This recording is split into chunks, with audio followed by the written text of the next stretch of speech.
Hello, नमस्कार। मैं doctor Sudha Tandon, gynaec endoscopic surgeon and IVF specialist Mumbai में प्रैक्टिस करती हूँ।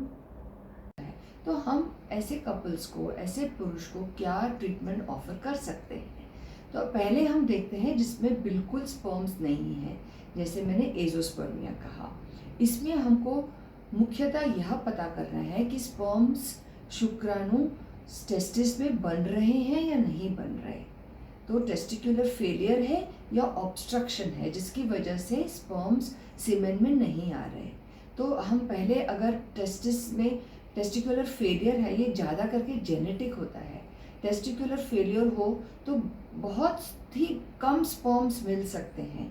अगर हम उसमें सर्जिकली यानी उसको एक इंजेक्शन द्वारा बाहर निकाल के देख सके, तो ये जो स्पर्म्स हमें मिलते हैं, ये स्पर्म्स आईवीएफ द्वारा या इक्सी द्वारा, इस प्रोसीजर को सर्जिकल एस्पिरेशन ऑफ स्पर्म्स कहते हैं। तो ये टेस्टिस से या एपिडिडिमिस से फाइन नीडल द्वारा इसको एस्पिरेट करके इसको हम स्पर्म्स इक्सी में यूज़ कर सकते हैं। तो इसको या तो टीसा पीसा बोलते हैं। तो इससे जब स्पर्म्स लिए जाते हैं तो इससे इक्सी ही होती है, जहाँ पे यह स्पर्म्स, क्योंकि बहुत कम स्पर्म्स मिलते हैं, 10, 12 या 20, 30 तक स्पर्म्स मिलेंगे। तो ये स्पर्म्स को अंडा में या फिर फीमेल के एग्स में माइक्रोस्कोप के अंडर, जिसको प्रोसीजर जो बोला जाता है टेस्ट ट्यूब बेबी ट्रीटमेंट के द्वारा, इसको एम्ब्रियोलॉजिस्ट स्पर्म को अंडे के अंदर डाल के फिर जो एम्ब्रियो बनता है वो महिला के गर्भाशय में डाला जाता है। तो ये हो गया जब स्पर्म्स नहीं मिलते।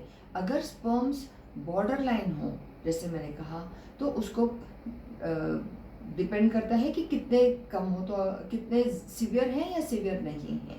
तो उसको फिर भी अगर हम कोशिश करें उसका लाइफस्टाइल बदल के, डायबिटीज़ हो तो डायबिटीज़ कंट्रोल करके या कोई माइक्रो न्यूट्रिएंट्स, एंटीऑक्सीडेंट्स दे के इसका हम कोशिश करते हैं कि स्पर्म काउंट बढ़े। और अगर नियर नॉर्मल हो जाए, यानी कि 12 मिलियन हो जाए, 15 मिलियन हो जाए, नियर नॉर्मल हो जाए और मोटिलिटी भी तकरीबन नॉर्मल के तरफ आ जाए, तो यह स्पर्म्स को हम आईयूआई द्वारा यूट्रस के अंदर डाला जाता है, महिला के अंदर। तो जो इंट्रा यूट्राइन इंसेमिनेशन ट्रीटमेंट है, आईयूआई जिसे हम शॉर्ट में आईयूआई कहते हैं, वो बड़ी ही सिंपल तरीका है, जिसमें जो 2 ml अगर हमें सीमेन मिले, उसमें से हम 0.5 या 0.8 ml अच्छे शुक्राणु, अच्छे स्पर्म्स को लेबोरेटरी में प्रिपेयर करते हैं।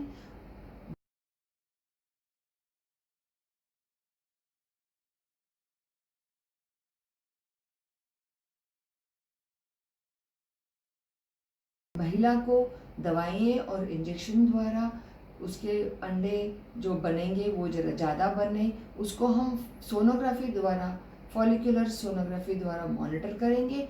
और जब वो उसका अंडा बन जाता है तो यह स्पर्म्स, प्रिपेयर्ड स्पर्म्स जो होते हैं लेबोरेटरी में जो प्रिपेयर किए गए हैं, जो अच्छे काउंट होता है, अच्छा कॉन्सेंट्रेट होता है, वो यूट्रस में डाला जाता है।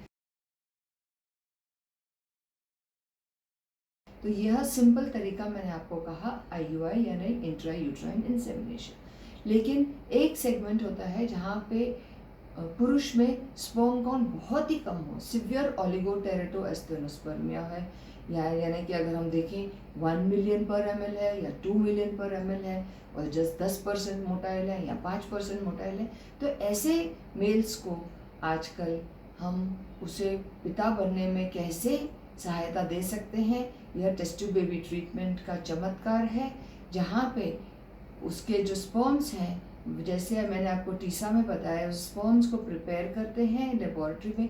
तो वो सीमेन कैसे देता है पुरुष, ये जो देता है मैस्टरबेशन से देता है, उसको सर्जिकली नहीं निकाला जाता। जैसे मैंने पहले कहा था, सर्जिकली निकालना वो टीसा पीसा होता है, लेकिन जब 1 to 2 मिलियन स्पर्म्स होता है तो हम उसे सर्जिकली निकालने की ज़रूरत नहीं होता है। वो एक मैस्टरबेशन सैंपल जैसे सीमेन एनालिसिस को दिया जाता है वैसे ही वो सीमेन सैंपल देता है और वहाँ से स्पर्म्स निकाल के उसके वाइफ के अंडाशय में डाले जाते हैं। उसकी वाइफ को इंजेक्शंस दिए जाते हैं, हार्मोन इंजेक्शंस दिए जाते हैं और उसके जो अंडा है, जो एग्स हैं, उसको एक छोटा सा प्रोसीजर द्वारा रिट्रीव किया जाता है और इसको माइक्रो मैनिपुलेशन और माइक्रो मैनिपुलेटर के अंदर माइक्रोस्कोप के नीचे इस स्पर्म्स को उस अंडाशय में डाला जाता है। ये काम एम्ब्रियोलॉजिस्ट का है, यह काम लेबोरेटरी में होता है और इसमें बहुत हाई क्लास इक्विपमेंट लगता है।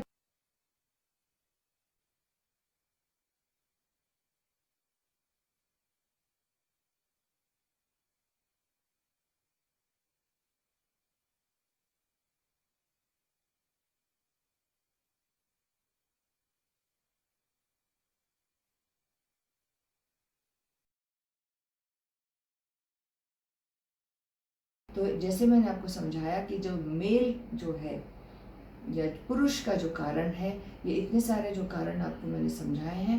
इसलिए अगर आप कोई डॉक्टर के पास जाते हो, अगर आपको प्रेगनेंसी आपके वाइफ में नहीं होती है, 1 साल हो गया है, तो आप प्लीज़ उसमें आपका वक्त आपको नहीं बर्बाद करना चाहिए। तुरंत आपके जो टेस्ट हैं, सीमेन एनालिसिस बहुत ही सिंपल टेस्ट है और अगर ज़रूरत पड़े तो कभी कभार हम पुरुष में कुछ खास ब्लड टेस्ट भी करते हैं देखने के लिए कि किस कारण वजह से स्पर्म्स नहीं बनते और जिस कारण स्पर्म्स कितने सिवियरिटी में कम बनते हों उस कारण से, और फिर आपका जो है ट्रीटमेंट उसका डॉक्टर आपको सजेस्ट करेगा और आप जितना जल्दी फॉलो करेंगे उतना आपको सक्सेस मिलने का जल्दी चांसेस है।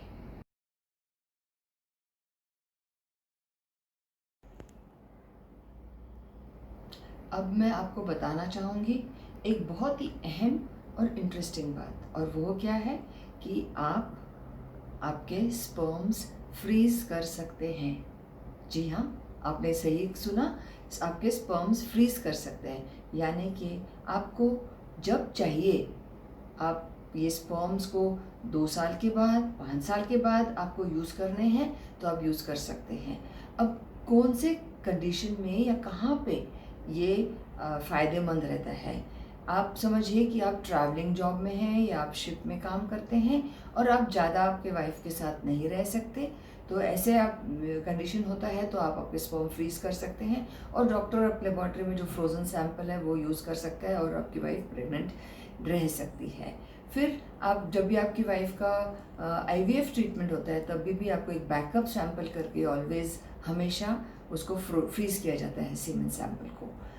और अगर किसी पुरुष को कोई भी तरह का कैंसर हो और उसको कोई ट्रीटमेंट देना हो जैसे कि रेडियोथेरेपी और कीमोथेरेपी, तो ये जो ट्रीटमेंट होता है, ये दवाइयाँ होती हैं, ये बहुत ही स्ट्रॉन्ग होती है, बहुत ही टॉक्सिक होती हैं और इससे स्पर्म्स बिल्कुल मर सकते हैं। जी हाँ, तो ये ट्रीटमेंट शुरू करने से पहले आप आपके स्पर्म्स को फ्रीज कर सकते हैं। एक सैंपल से 2 या 3, एक सीमेन सैंपल से 2 या 3 सैंपल ऑफ स्पर्म्स को फ्रीज किया जाता है। ऐसे आप 10-15 सैंपल्स फ्रीज कर सकते हैं। अगर आप आपके वेजेक्टमी ऑपरेशन करा रहे हैं तो भी आप अपने स्पर्म्स को फ्रीज कर सकते हैं और बाद में उसको यूज़ कर सकते हैं। तो ये बहुत सारे कारण हैं जब आप आपकी फर्टिलिटी प्रिजर्व कर सकते हैं। इसको हम सीमेन फ्रीजिंग, स्पर्म फ्रीजिंग या फर्टिलिटी प्रिजर्वेशन कहते हैं।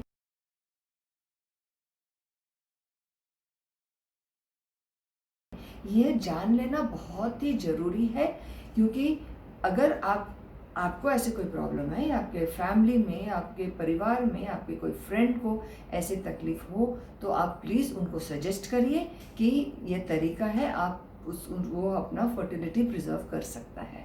धन्यवाद। अगर आपको ये वीडियो अच्छा लगा है तो लाइक बटन जरूर दबाइए और हमारे अगले फ्यू वीडियोस के लिए आप प्लीज़ विज़िट करिए।